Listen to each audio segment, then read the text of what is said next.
Hi, dear students.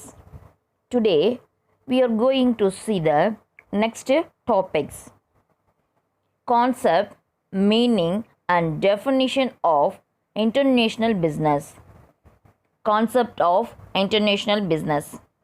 Today, business is growing globally, and the need for profit is pushing a large number of business firms into world markets beyond their historical and traditional boundaries. A global corporation is gaining an increasing acceptance in the business community compared to corporations operating within the geographical limit of a country.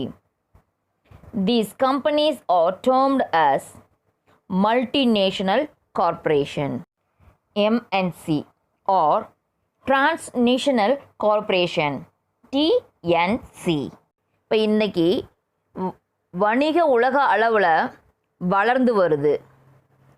மேலும் இந்த லாபம் ஈட்ட வேணும் அப்படின்ற நோக்கத்தில் தூண்டுதல் பல நிறுவனங்களை உலக வியாபாரத்தில் ஈடுபட வைக்குது. இந்த பிஸ்னஸ்ஸு இந்த மார்க்கெட்டில் உள்ளூர் நிறுவனங்களை காட்டிலும் உலக அளவில் நிறுவனங்களை அதிக வரவேற்பை பெற்றிருக்குது. இது இந்த பன்னாட்டு நிறுவனங்கள், அதாவது மல்டிநேஷன் கம்பெனி அல்லது அந்த நாடு கடந்த நிறுவனங்கள், டிஎன்சி என்றும் அவங்க நமக்கு அழைக்கிறாங்க. These companies operate on the principle that the world is their field of operations. For example, Shell, Unilever, Nestle, etc. operate on the philosophy of global corporation. They cannot be labeled as French or German or Dutch or Swiss company. These companies have no real domestic market. People of many different nationalities are managing and operating these corporations on a day-to-day basis. Their products and services are sold around the world through their operating subsidiaries functioning in various countries. இந்த மாதிரியான நிறுவனங்கள் உலகம் செயல்பாட்டு தளம் என்று தத்துவத்தின் அடிப்படையில் இது செயல்படுது. ஸோ ஃபார் எக்ஸாம்பிள் என்னென்ன சொல்லியிருக்காங்க அப்படின்னா, செல், யூனிலிவர், நெஸ்லே இவைகளை இது ஃப்ரெஞ்சு அல்லது ஜெர்மனில் அல்லது டச் நிறுவனங்களோட என்று கருத முடியாது. இவைகளுக்கு தனியே உள்ளூர் சந்தையும் கிடையாது, லோக்கல் மார்க்கெட்டும் கிடையாது. இந்த வகையான நிறுவனங்களை பல்வேறு நாடுகளை சேர்ந்த மக்களே நிர்வகிக்கின்றனர். இந்த வகையான நிறுவனங்களை தங்களுடைய பொருட்களையும் சேவைகளையும் உலகெங்கிலும் உள்ள தன்னுடைய துணை நிறுவனங்கள் மூலமாக விற்பனை செய்கின்றன. International business involves transaction across the national boundaries. It includes the transfer of goods, service, technology, managerial knowledge, and capital to other countries. Although business has been conducted on an international scale for many years, international business has gained more significance only in recent years because of the emergence of multinational corporations in some of the developing countries. இந்த பன்னாட்டு வணிகம் அந்த நாடுகளுக்கு எல்லைகளை கடந்து செயல்படுது. So இது எந்த மாதிரியான அந்த ப்ராடக்டுடைய சரக்கு சேவைகள், அது மட்டும் இல்லாமல் அதனுடைய தொழில்நுட்பம், நிர்வாக அறிவு, அதனுடைய மூலதனம் அந்த நாடுகளுக்கு மாற்றுவதை உள்ளடக்கிய இருக்குது. இந்த பன்னாட்டு வணிகம் பல ஆண்டுகளாக நடைபெற்று வந்த போதிலும் இந்த பன்னாட்டு நிறுவனங்களில் வருகைக்கு பிறகு அதிக முக்கியத்துவம் பெற்றுள்ளது. இன்டர்நேஷ்னல் மார்க்கெட்டிங் வந்ததுக்கப்புறம் தான் இதெல்லாம் என்னாச்சு, அதிக முக்கியத்துவம் பெற்றதாக இருக்குது. Then next meaning. International business denotes all those business activities which take place beyond the geographical limits of the country.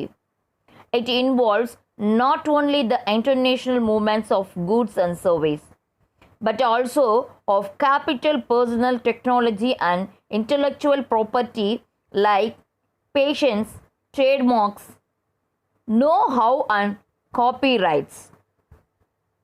இந்த பன்னாட்டு வணிகம் அப்படின்றது இந்த நாடுகளுடைய புவியியல் எல்லைகளை கடந்து நடைபெறக்கூடிய அனைத்து வணிக நடவடிக்கைகளையும் குறிக்கக்கூடியது.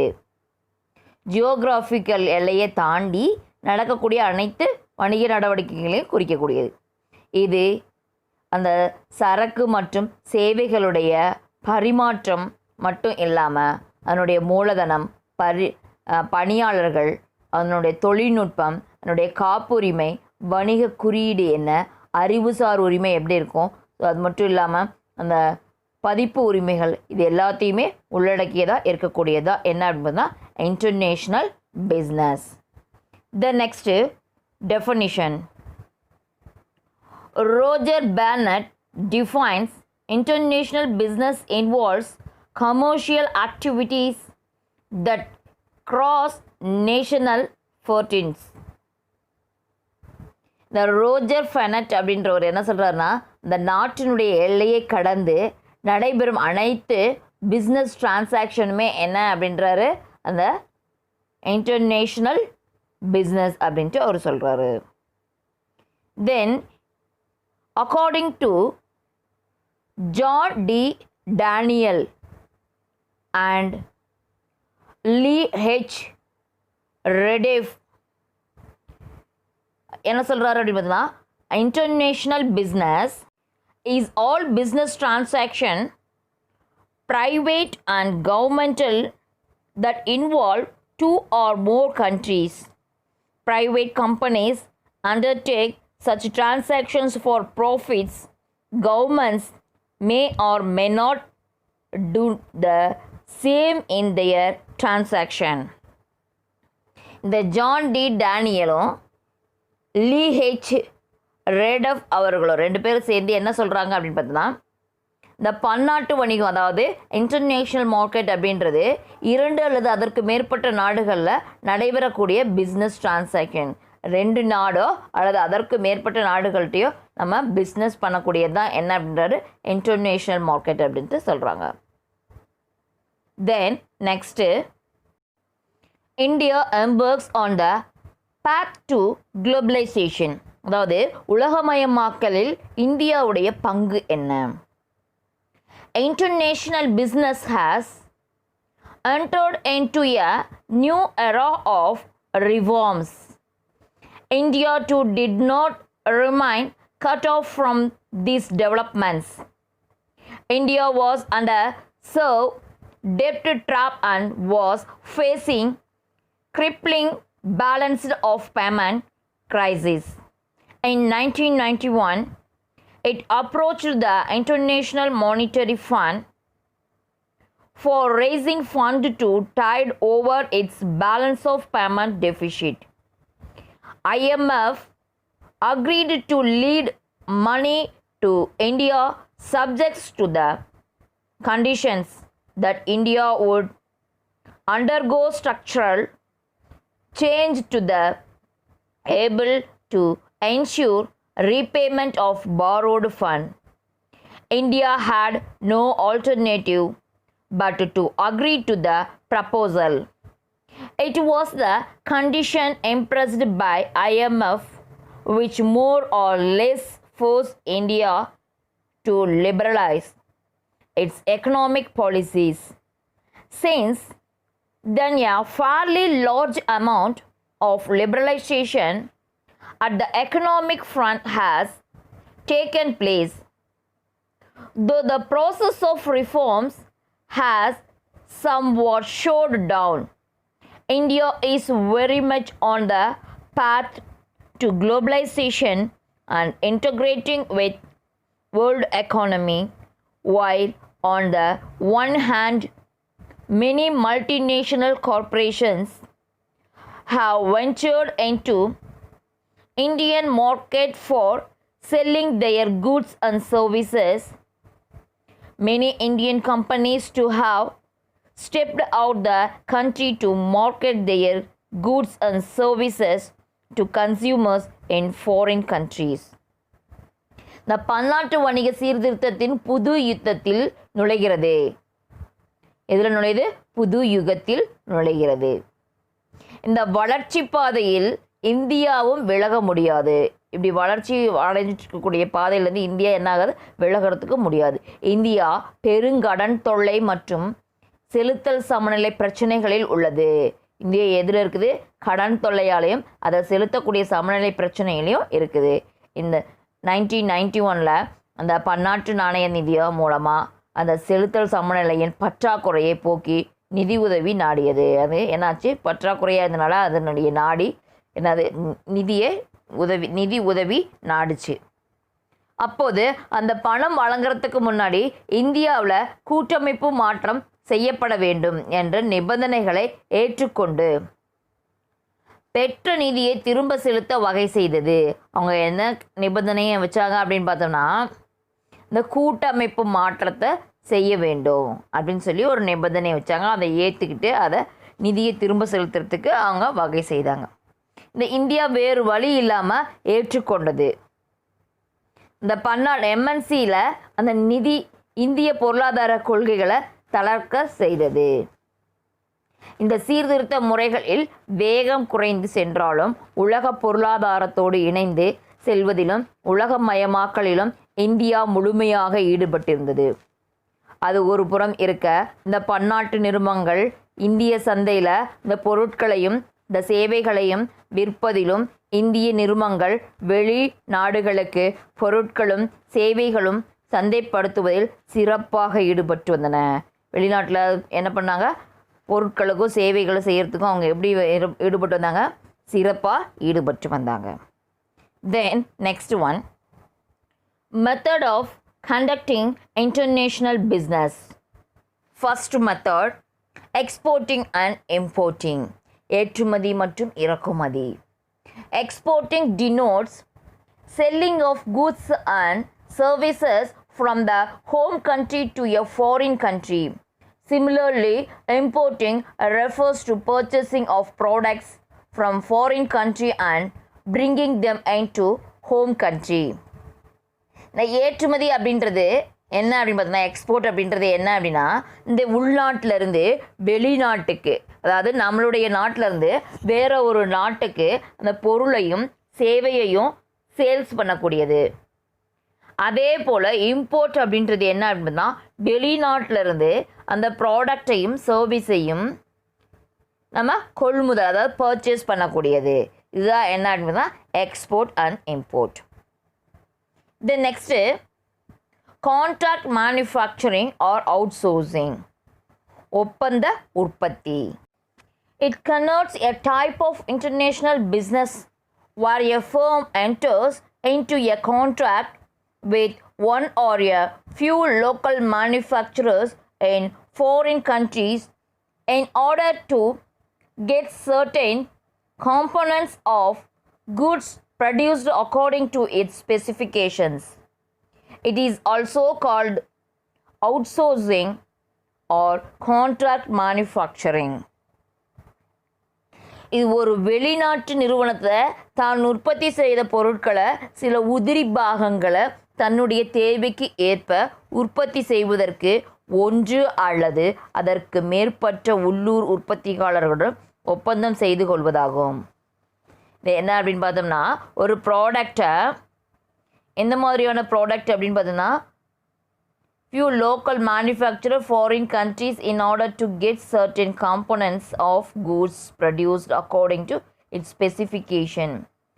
அதாவது ஏதாவது ஒரு டைப்பு ப்ராடக்டை அது நம்ம உற்பத்தி பண்ணித்தரோம் அப்படின்ட்டு நம்ம ஒப்பந்தம் போடக்கூடியது தான் என்ன அப்படின்னு பார்த்தோம்னா contract manufacturing.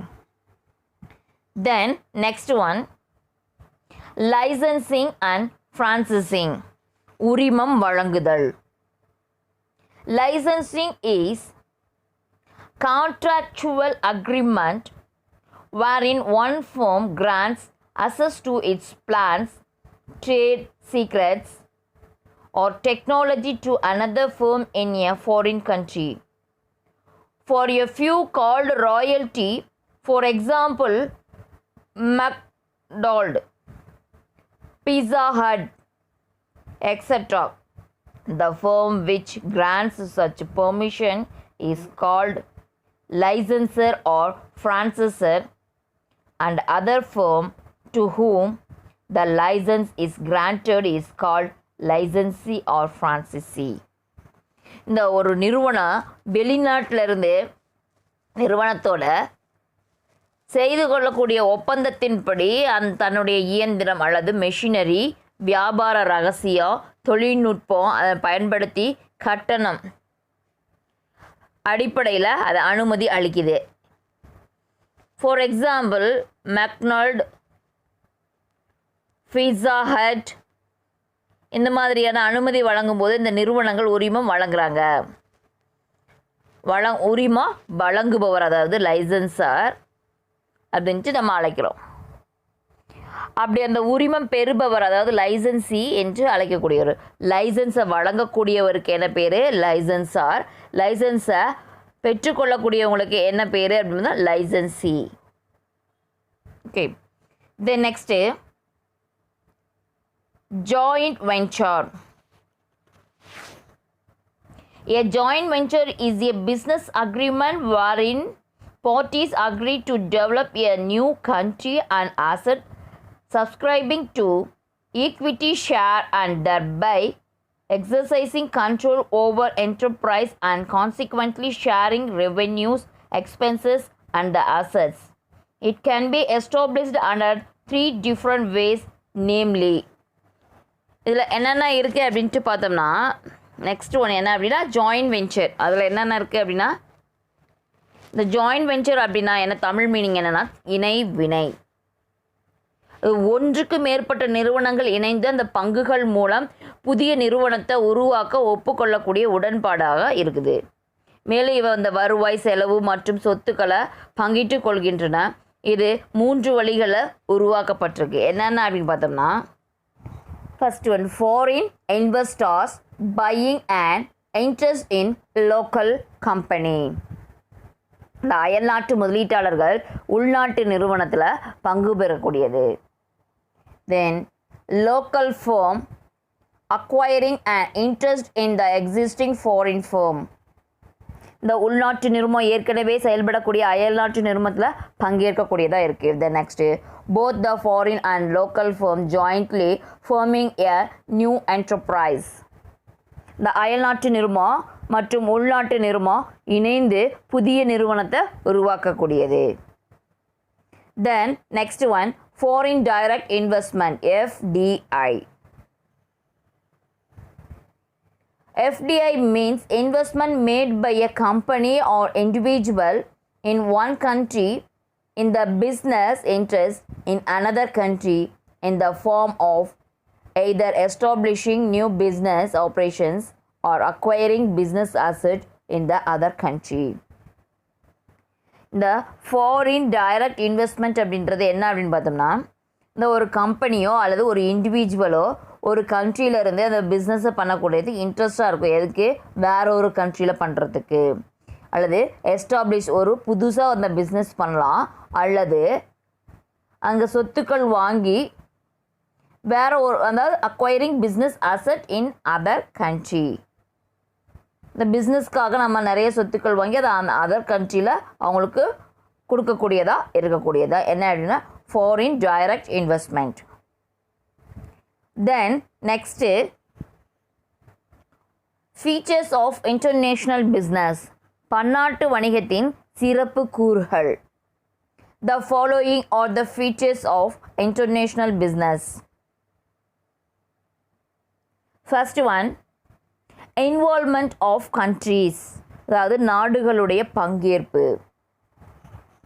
International business can take place only when transaction occur across different countries. பல்வேறு நாடுகளுக்கிடையே நடைபெறக்கூடிய வணிக நடவடிக்கைகளுடைய தொகுப்பு தான் என்ன அப்படின்னு பார்த்தோம்னா இந்த பன்னாட்டு வணிகம், international business. Then next one, use of foreign exchange, அந்நிய செலாவணி பயன்படுத்துதல். Where countries trade with one another, it has to exchange the goods and service on the basis of foreign currency. ஒவ்வொரு நாளும் மற்ற நாட்டோடு பொருட்களையும் மற்றும் சேவைகளையும் அயல்நாட்டு நாணய மதிப்பில் பரிமாறிக்கொள்ள இருக்கிறாங்க.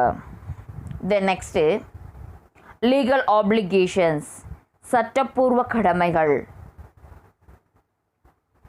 Foreign trade is to be conducted strictly in accordance with the export and import policy of the country concerned.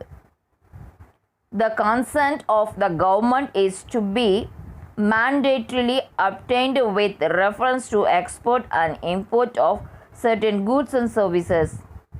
Thus, government intervention is direct in respect of international transaction. இந்த அயல்நாட்டு வணிகம் அப்படின்றது அந்த நாடுகளுடைய ஏற்றுமதி மற்றும் இறக்குமதி கொள்கைகள் அடிப்படையிலேயே நடைபெறுது. சில வகையான பொருட்களை ஏற்றுமதி அல்லது இறக்குமதி செய்கிறதுக்கு அந்த அரசோட அனுமதி பெறணும். இந்த பன்னாட்டு வணிகத்தில் அதாவது எம்என்சி பிஸ்னஸில் இந்த கவர்மெண்ட்டு நேரடியாக தலையிட இது அப்படின்றது என்ன மிகையாகாது, சொல்கிறதுக்கு அது மிகையாகாது.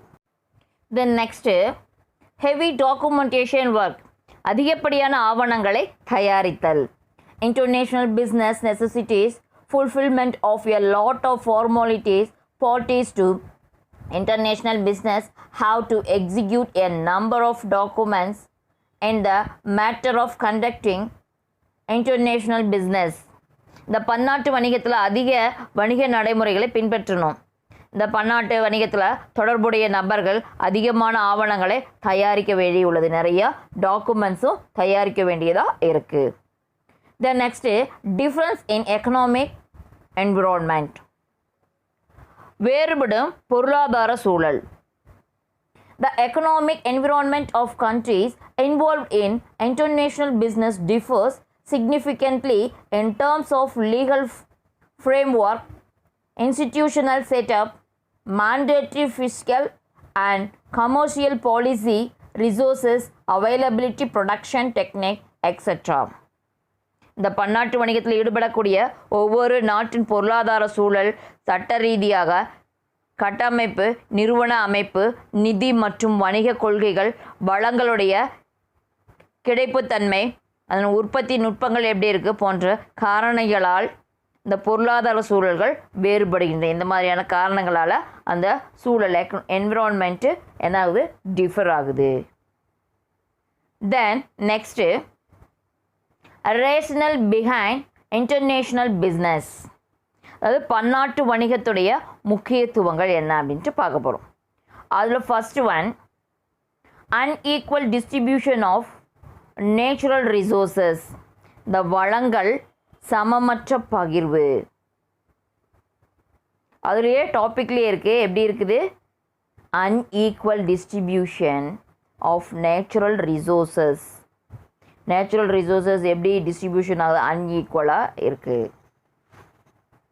The countries across the world are not endowed with the natural resources of various types equally and equitably. In other words, the natural resources are unevenly spread across the various nations.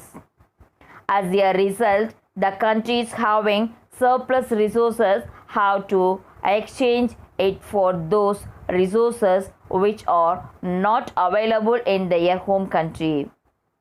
This uneven distribution of resources worldwide make it necessary the exchange of goods among the countries through international business. உலக அளவில் அனைத்தும் எல்லா இயற்கை வளங்களையும் சமமாகவோ அல்லது சமனற்ற முறையிலோ பெற்றிருக்கின்றன. இந்த எல்லா நாடுகள்லேயும் இயற்கை வளங்கள் சமமான அளவில் அல்லது சீரான அமைய பெறவில்லை.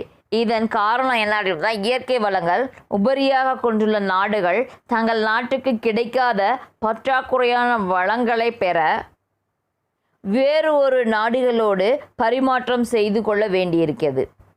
ஸோ இந்த இயற்கை வளங்கள் சமசீரற்ற பகிர்வாலா இந்த உலக நாடுகள் பன்னாட்டு வணிகத்தினுடைய மூலமாக அந்த பொருட்களை பரிமாற்றிக்கொள்ள வேண்டிய அவசியமாக இருக்குது.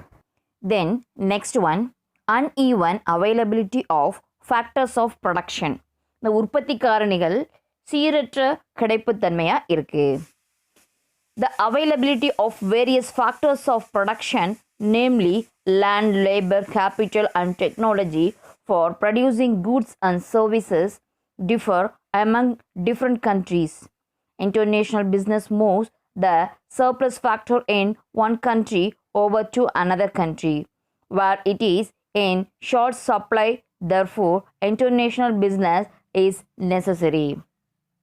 இந்த நாடுகளுக்கு இடையே இருக்கக்கூடிய உற்பத்தி காரணிகள், அதாவது அது என்னென்ன அப்படின்னு பார்த்தோன்னா லேண்ட், லேபர், கேபிட்டல், டெக்னாலஜி, அதாவது நிலம், உழைப்பு, முதல், தொழில்நுட்பம், இது எல்லாமே என்ன பண்ணுது, கிடைப்புத்தன்மை சீரற்ற முறையில் அமைந்துள்ளது. இது எல்லாமே எப்படி இருக்குது, ஒழுங்காக அமைப்பு பெறவில்லை, சீரற்று இருக்குது.